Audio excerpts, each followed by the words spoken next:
Hello les gars, j'espère que vous allez bien. On est jeudi aujourd'hui a priori quand la vidéo sort et je reviens avec une nouvelle vidéo et aujourd'hui on va parler d'une story time, vous avez dû le voir au titre.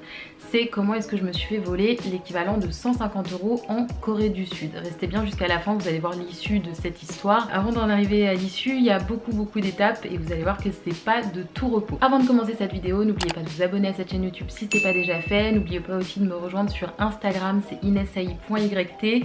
Et avant de commencer aussi, je voulais faire un petit coucou à ma meilleure pote qui s'appelle Floriane, ma petite Flo qui est en Corée du Sud actuellement. C'est son premier voyage, elle voyage un petit peu en Asie et là elle est en Corée du Sud pendant 2 semaines. Je lui donne des petites adresses, des petits bons plans, etc. Profite bien ma petite Flo, j'espère que tu vas kiffer et je sais que tu kiffes déjà. Bon, tout ça étant dit, pas d'intro plus longue, on va passer tout de suite au vif du sujet.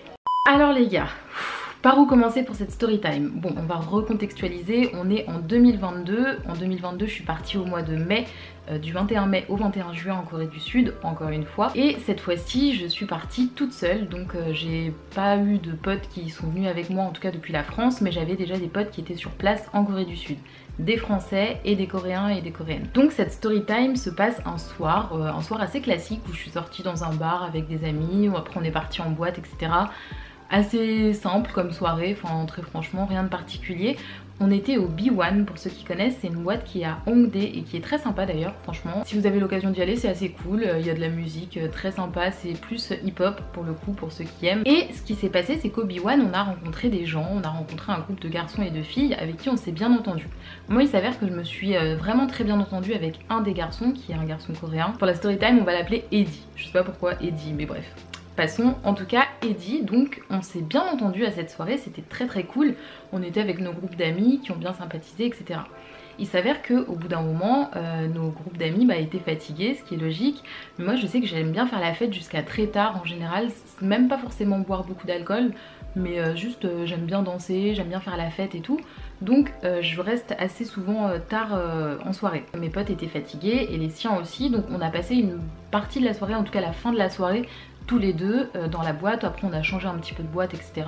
C'était très sympa, on rencontrait des gens et tout. Au bout d'un moment, il a fallu quand même rentrer et moi, pour vous situer, j'habitais vraiment dans le cœur de Hongdae. C'est-à-dire que si vous voyez un petit peu la rue assez populaire où il y a toutes les boîtes, j'étais vraiment à 5 minutes à pied. Donc je rentrais, je sortais, des fois j'allais poser des affaires, j'étais vraiment juste à côté. Et lui, il habitait aussi à Séoul, mais il habitait un petit peu plus loin, il fallait qu'il prenne le métro, etc. Le problème, c'est qu'à cette heure-ci, il était déjà trop tard pour les métros, les bus de nuit, je sais plus exactement, mais c'était très compliqué et enfin bref, c'était toute une galère. Ce qui fait qu'on a fini par s'accorder sur le fait que il pouvait rester chez moi pour la soirée et repartir, je crois que c'était à 7 h ou un truc comme ça que les trains commençaient, je sais plus exactement, mais en tout cas prendre les premiers métros après avoir passé la fin de la soirée chez moi. On est allé chez moi. On continue à discuter, c'est très cool. J'avais une petite chauffeuse, donc c'était plutôt pratique parce que moi j'avais un lit, une place et puis de toute façon je comptais pas dormir avec lui. Il s'est installé dans la chauffeuse, je me suis installée dans mon lit et on discutait, c'était cool. Et on a fini par s'endormir. Il m'avait prévenu que le lendemain, du coup, potentiellement si j'étais pas réveillée, il allait partir. Et de toute façon, en Corée du Sud, il n'y a pas besoin de clé. Donc il n'a pas besoin de fermer la porte à clé parce que dès qu'on claque la porte, elle se lock automatiquement. Et en général, c'est un code qu'il faut composer pour pouvoir ouvrir la porte. Donc à ce niveau-là, il n'y avait pas de souci.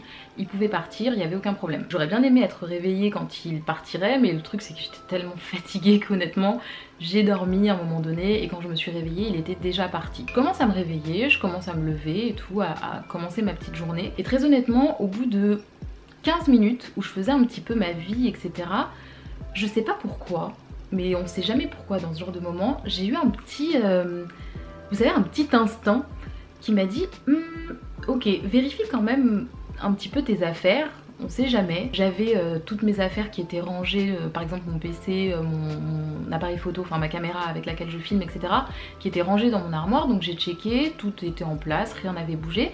Mais sur ma table, sur ma petite table, j'avais une petite table dans le salon, comme si c'était un appartement de 1000 m², pas du tout. Mais dans la pièce, en tout cas où je logeais, j'avais une petite table sur laquelle il y avait une toute petite trousse de maquillage qui était posée. Dans cette trousse de maquillage, avant de partir de France, j'avais laissé 100 € en espèces. Je sais pas pourquoi dans cette trousse, mais je m'étais dit que je voulais pas la mettre dans mon porte-monnaie. Et comme ma trousse elle restait tout le temps à la maison, je me suis dit bah c'était une bonne idée de la laisser dedans. C'était vraiment un petit matelas de sécurité. Et dans mon porte-monnaie, donc avec lequel je me baladais dans la ville, j'avais l'équivalent de, je sais pas, 45 €, un truc comme ça. Je crois que j'avais 50 000 won, un truc du genre, que j'avais laissé donc dans mon porte-monnaie en espèces, pareil au cas où j'en avais besoin, au cas où j'allais dans un endroit où la carte ne passait pas ou quelque chose comme ça. Donc j'avais grosso modo, sans les conversions, l'équivalent de 150 €. Mais du coup quand j'ai ouvert cette trousse là, je me suis rendu compte que bah mes 2 billets de 50 n'y étaient plus. Bizarre, je me dis oula, qu'est-ce qui s'est passé? C'est impossible que je les ai perdus dehors puisque je ne sors pas avec cette trousse. Donc je me suis dit ok, il y avait quelqu'un chez moi hier, donc potentiellement ça peut être lui. Je me suis dit écoute, logiquement si t'as envie de voler de l'argent, le premier truc que tu vas aller checker c'est regarder dans le porte-monnaie de la personne. Donc j'ai été dans mon porte-monnaie et effectivement je ne retrouvais pas non plus mon équivalent de 45 €, donc en monnaie coréenne 50 000 won. Je me suis dit ok, il y a un problème. Premier réflexe, étant donné que j'avais ajouté ce garçon, donc Eddie, sur KakaoTalk la veille, je lui ai envoyé un message pour lui dire écoute, je suis désolée mais est-ce que tu aurais vu en partant de l'argent traîner ou quelque chose parce que j'ai perdu l'équivalent de 150 €. Il me dit non pas du tout, j'ai absolument pas vu d'argent traîner, quand je suis partie, enfin j'ai touché à rien, rien n'a bougé, est-ce que tu les aurais pas perdus dehors? Je lui dis bah non c'est impossible parce que comme je vous ai expliqué cette trousse là ne bouge jamais de chez moi. Je commençais un petit peu à paniquer parce que honnêtement je voyais pas comment est-ce que j'avais pu les perdre, donc j'ai essayé de creuser un petit peu auprès d'Eddie et je lui ai redemandé écoute est-ce que par précaution tu pourrais regarder quand même dans ton porte-monnaie, regarder dans ton sac, je sais pas dans tes affaires, dans tes poches. Il était au boulot à ce moment là donc il me dit bah écoute ok après le boulot je vais aller checker dans mon sac si tu veux. Donc j'attends quelques heures. Et au bout de quelques heures, je lui redemande et il me renvoie un message pour me dire bah écoute non j'ai pas trouvé cet argent. Donc je me suis dit on va tenter le tout pour le tout parce qu'à ce moment là j'étais quand même relativement convaincue que c'était lui qui me les avait pris. Enfin je veux dire je vois pas trop d'autres solutions. Mais je lui ai dit écoute de toute façon c'est très simple, moi il y a des caméras partout dans mon appartement. Donc je vais aller emmener les rushs à la police et puis on verra bien si quelqu'un est rentré par effraction parce que ça peut être très dangereux pour ma sécurité si quelqu'un peut rentrer n'importe comment dans ma chambre. Et c'est à ce moment là que ça a fait tilt dans sa tête je pense et qu'il a commencé à paniquer. Je l'ai senti et j'ai senti du coup que j'avais touché une corde sensible parce que en fait il a commencé à me dire mais attends mais non pas du tout, pas besoin d'aller à la police, tu vas les retrouver, cherche bien, moi je vais re-regarder dans mon sac, je vais re-regarder dans mon manteau, des choses comme ça. Il a commencé à paniquer, je le sentais et du coup j'ai fait mine d'aller re-regarder, d'aller re-rechercher etc. Je lui ai dit écoute non je trouve pas mon argent, c'est trop bizarre, je comprends pas. Et au bout d'un moment il a commencé à m'appeler carrément. Il a commencé à m'appeler parce que je lui disais bah écoute c'est pas grave de toute façon, ça coûte rien, je vais juste aller à la police, on va checker les rushs avec je sais pas le propriétaire ou j'en sais rien et ça sera réglé en fait, on sera fixé puisque je sais exactement où est-ce que j'avais mis mes sous. Il a commencé à m'appeler donc j'ai décroché. C'est très long mais le processus pour qu'il avoue a été très long. Encore une fois il me cherche bien, il me donnait des endroits où chercher etc, sous ton lit, jusqu'au moment où il me dit écoute je sais pas comment ça se fait, je sais pas par quel miracle ça s'est produit mais j'ai effectivement retrouvé ton argent dans mon sac. À ce moment-là, j'étais énervée parce que du coup je l'ai hébergé pendant quelques heures et le mec tout ce qu'il trouve à faire c'est de me voler de l'argent donc j'ai pas trouvé ça très cool. Donc j'étais énervée de ce point de vue là mais à la fois moi je voulais récupérer mon argent donc je pouvais pas commencer à péter les plombs qui me bloquent de partout et ne plus jamais revoir tout simplement mes 150 €. Donc je lui ai dit ok écoute peut-être que t'as pas fait exprès, j'en sais rien. En tous les cas, tant mieux si tu les as. Maintenant, il faudrait que je les récupère du coup. Est-ce qu'on peut se donner rendez-vous le lendemain en l'occurrence et tu me rends tout simplement mon argent et puis voilà, l'histoire est réglée. Et il me dit bah écoute, ça va être compliqué parce que là en fait, donc le lendemain, je travaille donc je pourrais pas forcément venir te voir mais est-ce que je peux te les apporter dans 2 jours? Je lui dis bon, ok 2 jours, moi tant que je les récupère ça me va donc ok j'attends 2 jours. 2 jours plus tard, donc je le relance, etc. Et il me dit écoute, je suis vraiment désolée, mais en fait je pourrais pas te les rendre tout de suite parce que je les ai plus. Je me dis mais attends, mais comment ça tu les as plus? Tu les as apparemment retrouvés dans ton sac et maintenant tu les as plus. Je comprends pas, c'est quoi cette histoire? Il me dit écoute voilà je les ai déjà changés et je les ai déjà dépensés donc je peux pas te les apporter. Mais t'inquiète pas, je peux te les apporter demain, je vais changer de l'argent, etc. Je lui dis encore une fois ok, la journée passe tranquillement, bon moi je m'inquiète un peu quand même. Le lendemain arrive et là il me dit quoi? Ce que je craignais, bah en fait je suis vraiment désolée mais je peux pas te les apporter tout de suite, est-ce que c'est possible qu'on attende un petit peu parce qu'en fait là je suis pas sur Séoul, je reviens dans 2 jours, j'ai été en voyage je sais pas quoi avec mes parents etc, donc je peux pas te les apporter tout de suite. Je lui ai dit écoute, il y a un moment donné où on va pas attendre 2 semaines non plus pour que je récupère mon argent, donc la moindre des choses quand tu voles quelqu'un et que tu te fais cramer, c'est quand même de faire en sorte de le rendre l'argent rapidement. Moi ce qui va se passer c'est très simple, j'ai de toute façon les rushs de caméra. Donc je vais aller à la police va bien se rendre compte que tu as volé de l'argent dans un appartement qui n'est pas le tien, et ensuite tu te débrouilles avec eux en fait, c'est tout ce qui va se passer. Étonnamment, vous vous doutez bien, ça a très bien fonctionné parce que du coup, bizarrement, il était de nouveau sur Séoul dans la seconde. Il me dit non non mais t'inquiète pas et tout, je fais très vite, je reviens et je te les rends demain matin. Je me dis super, je vais enfin pouvoir récupérer mon argent le lendemain matin. Donc déjà je passe une journée beaucoup plus apaisée, je suis un peu plus tranquille et je me dis on touche la fin, on touche le bout de cette histoire, ça va bien se terminer, etc. etc. Le lendemain, donc, on se donne rendez-vous à Hongdae, pas très loin de chez moi, dans le quartier qui bouge un petit peu, etc. Mais c'était la journée, c'était le matin, hein, très très tôt, hein, il était à peu près 9 h je crois, parce qu'après il devait aller travailler. D'ailleurs, bon, il n'était pas censé être sur Séoul pendant 3 jours, et finalement après il devait travailler la même journée, donc je me suis doutée encore une fois que c'était du mensonge, hein, encore une fois. Et on se rejoint donc à Hongdae, 9 h.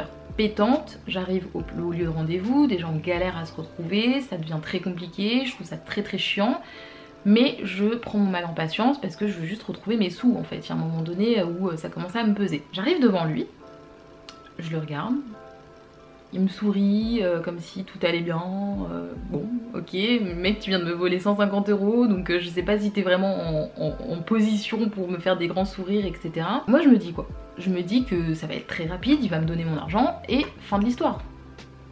Il commence à s'asseoir, on était dans un espèce de petit parc et tout. Il commence à s'asseoir sur le rebord, il commence à discuter, machin, de la pluie, du beau temps. Je dis mais attends, enfin je comprends pas, on discute pourquoi là, parce que juste est-ce que tu peux me rendre mon argent et moi je vais retourner dormir en fait, parce qu'il est quand même tôt là les gars. Je comprenais pas en fait pourquoi est-ce qu'on se faisait tout ce chit chat alors qu'il fallait juste faire une transaction et puis fin de l'histoire et on se revoit plus jamais et basta. Il me regarde et puis il m'explique qu'en fait bah il a pas mon argent sur lui parce que là il a pas d'argent pour l'instant et que en fait sa paye arrive dans 2 jours. Je lui dis mais moi c'est pas du tout mon problème, enfin que ta paye arrive dans 2 jours ou dans 3 semaines, je vois pas en quoi ça me concerne en fait. Le culot et l'audace de dépenser de l'argent qui ne t'appartient pas en 2 jours et demi, enfin j'abuse mais aussi rapidement et en toute tranquillité, complètement décomplexé etc. Je me suis dit mais c'est pas possible. Donc oui, il avait bel et bien déjà dépensé mes 150 € et il pouvait pas me les rendre tout de suite. Et du coup je lui ai dit mais alors quel intérêt y a-t-il à se déplacer, à essayer de se donner un point de rendez-vous dans Hongdae pour que tu me dises qu'en fait tu peux pas me rendre mon argent parce que tu les as déjà dépensés.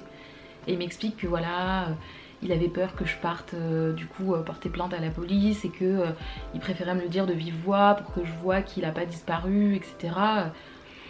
Bref, beaucoup de blabla, beaucoup de belles paroles et tout ça, et en fait moi j'ai pété les plombs, à un moment donné j'ai pété les plombs parce que ça me gonflait, j'avais l'impression d'être prise pour une conne, et sous ces airs de bah en fait voilà je fais un acte de bravoure en venant te voir en direct, je me disais mais tu te fous de la gueule de qui en fait, parce que tu voles et après c'est moi qui dois te remercier de venir me dire en physique qu'en fait tu ne peux pas me rembourser. Je comprenais pas le concept. Je lui ai dit écoute, assez de blabla, honnêtement moi ça commence à me gonfler.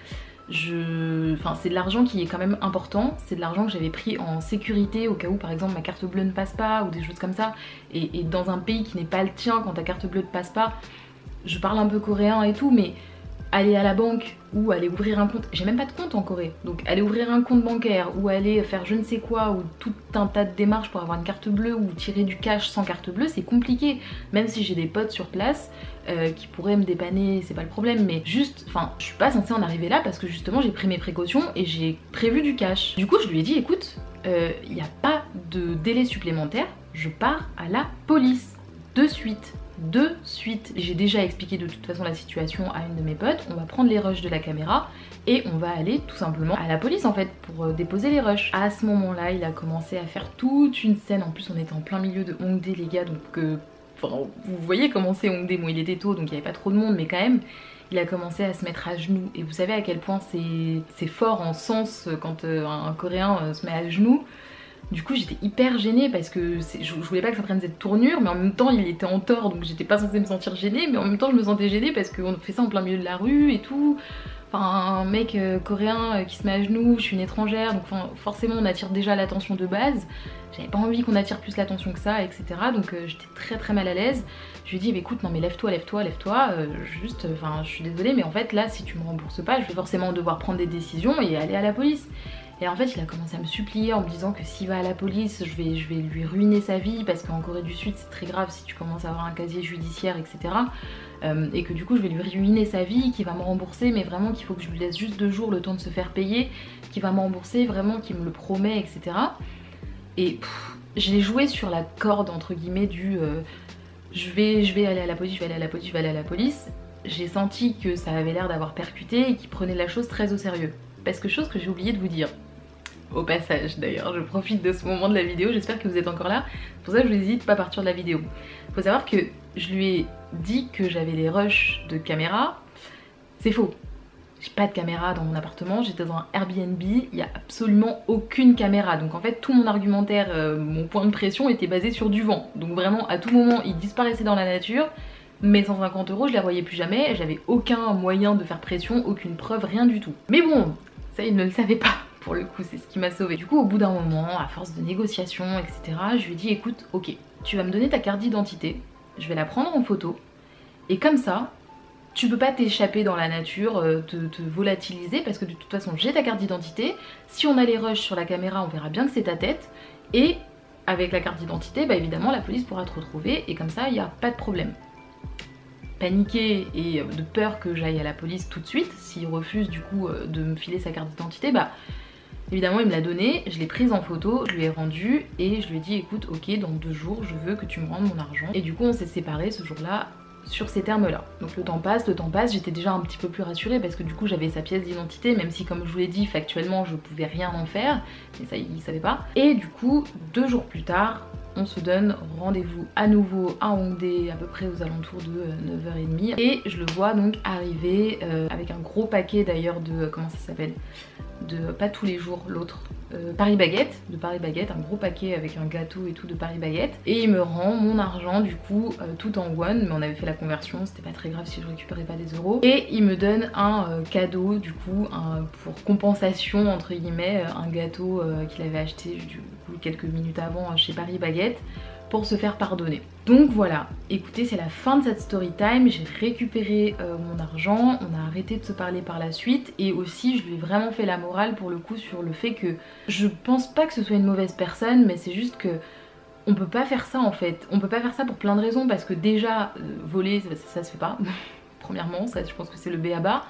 Deuxièmement, en fait, je l'héberge pour lui rendre un service et parce qu'on s'est bien entendu, je lui accorde ma confiance, etc. Il l'a trahi à la moindre petite occasion en volant de l'argent et en disparaissant un petit peu dans la nature, entre guillemets, en repoussant de 2 jours en 2 jours. Et je lui ai dit que ça se faisait pas parce que, tout simplement, mets-toi à la place de quelqu'un qui vient en vacances dans un pays et qui se fait voler, en fait. Enfin, juste...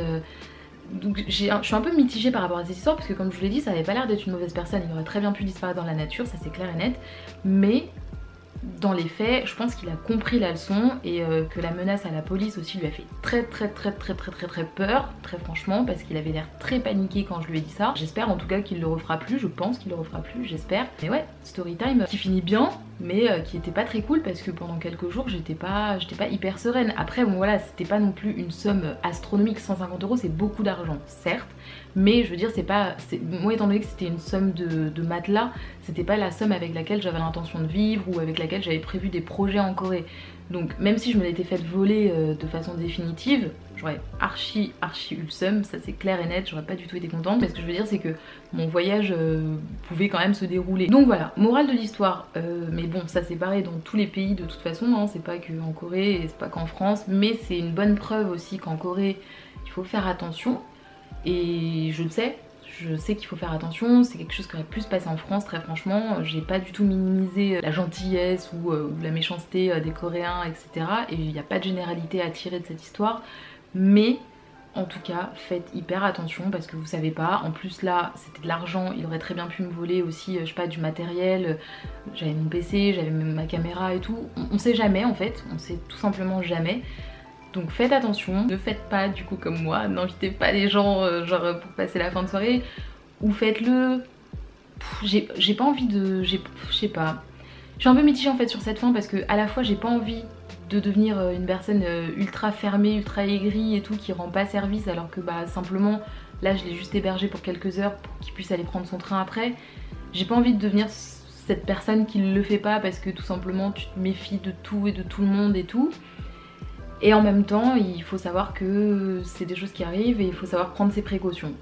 Donc voilà, en tout cas, tirez-en la morale de l'histoire que vous voulez. Ça dépend du contexte mais ça s'applique à tous les pays, donc il faut faire attention. Malgré tout il faut faire hyper attention. Et voilà les gars, écoutez, c'est la fin de cette story time. J'espère qu'elle vous a plu. Elle était un petit peu longue parce qu'il y avait quand même beaucoup d'éléments, même si l'histoire en tant que telle était courte, mais j'aime bien rajouter des petits détails comme vous le savez dans mes autres story time. Merci beaucoup d'avoir suivi cette vidéo jusqu'à la fin les gars, je vous fais des gros bisous. On se voit la semaine prochaine pour une nouvelle vidéo et d'ici là, prenez soin de vous.